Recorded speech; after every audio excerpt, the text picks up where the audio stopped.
All right, all right.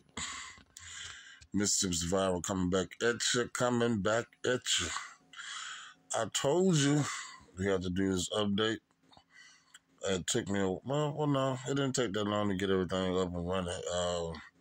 I just wanted to kind of experiment with it for a little while and see what to do, what I needed to do, and what are the do's and the don'ts. Which I got some of them for you. But nevertheless, we're gonna get moving right along here. And so I can show you what we popping off with. Give me one sec. Let me get you flipped around here. Okay, guys, so this is what I've done. I've taken the liberty of doing it this way. So right here, this is going to be your air intake coming in. Instead of using the air intake from outdoors, I decided to use air intake from inside the house so we can regenerate the heat, the air from inside, and get it hotter and hotter, which doesn't cause for having the freshest air. The freshest air would be to get from outside. But if it's super cold outside, I don't want it from out there because the heat is only going to get so hot, which some people really don't tell you. So you have to learn that trial and error the hard way. But if you're doing it outside, it's 20-something degrees, it's only going to get so hot. I'll just let you know that off top. Okay? This is my vent right here. This is where I brought it in at. Got everything nice and neat. Got me a little small hole for my wire, and I didn't want my power supply outside, so I brought that indoors, as you can see. And to charge it up, I use a regular battery charger to charge it up. Right now, I don't need it because it's completely charged. So, just simply, it comes with this remote control. You see it says on and off. I'm going to raise this up. You can also see, well, not necessarily see, but I'll show you more of an outside look of it tomorrow. But here, take it here. You can hit the on button. You hear that? Immediately, you can hear it click and come on. And also, the next thing you should be able to hear is it priming. I don't know if you can hear that on camera. I know you can hear the air on camera. I just don't know if you can hear the pump priming on camera. So, also, go ahead and turn up the actual fan itself. If you give it a little minute here, it should kick in. If you can hear it. What I found is this thing, I know it's good for to keep trash out from getting in the system because that will cause a problem. But at the same time, if you take it off, it'll breathe a whole lot better. See, if you take it off, there's nothing but Plex pipe that I use to run it from the actual pipe that it had. But I'm going to take that pipe off too and just change them both out and put something totally different that's a little bit more flexible. I'm going to tell you the reason why I've done that, because on the outside of it rains, and it rains on the unit, water tends to get around where I tied this unit together outside, and that water gets into this line. I mean, the same thing with by being hot and it's cold outside or wet outside, raining, it tends to fill the combustion, the exhaust pipe up with water, and the same with the intake, and it will not run. It's going to give you an E10 error.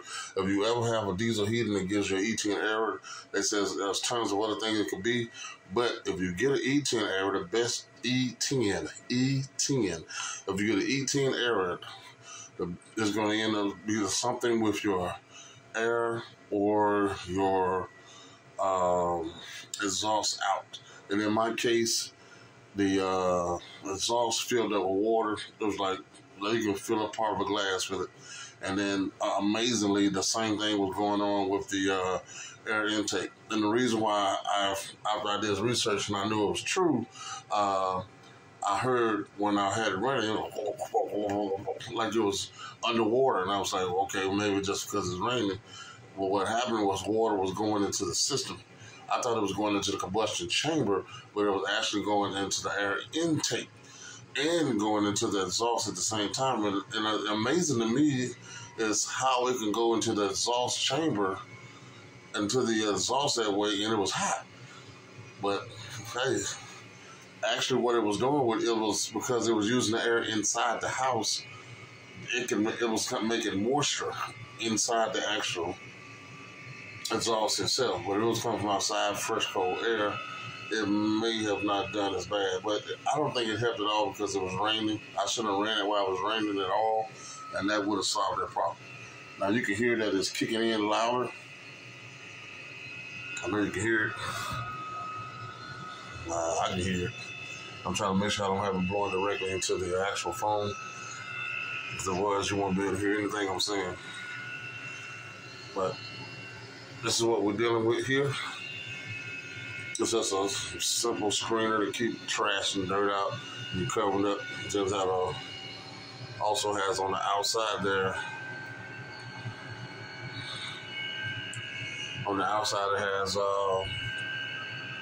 more of this flex, but I'm gonna get rid of that both and rewire that differently. But this here is very good. It's outside siding, so it's made to get wet, so it's fine. It's fine, and it does a really great job. I've seen some people with these installed in their vehicle. I'm thinking about it. I'm not sure just yet. Another thing, I'm gonna pause for a second because I want to talk to you guys really quick about some more don'ts before the video before I run out of time. So give me 1 second, and I'll be right back with you. Okay, guys. Don't run this heater and when it's raining. Don't do it. Because you're going to cause a bunch of problems that you can avoid. So the best thing to do, if you're going to run it in the rain, make sure it has protected housing that's around it. Even though it has a protected housing, the extra exhaust pipe needs to be bent in a downward angle. Once you get it out to where you want it to go, have it bent down to a downward angle so the water will run out of the pipe. For its strings, even though it's hot, it still accumulates. It still accumulates water, even though it's hot. It doesn't matter. So don't do that. Make sure your air intake is completely clear. That thing will fill up with water if you got it outside in the weather or rain. I mean, so that's something else you got to look out for. It can accumulate. You want to be careful not to keep doing that. You don't want to cause damage to your glow plug. Also, the screen mesh, when you take that off and try to clean that, make sure you put that back on properly and make sure it's not covering the hole that's under there. Because if it covers that hole, the air can't get in and it will not allow the unit to combust. If the unit doesn't combust, it will not start the engine to burn and heat up. It's just going to keep shutting off. In that case, you'll get an E8 or E8 or E10 code that you don't want. But in my case, I think it required no tools really to fix what I did.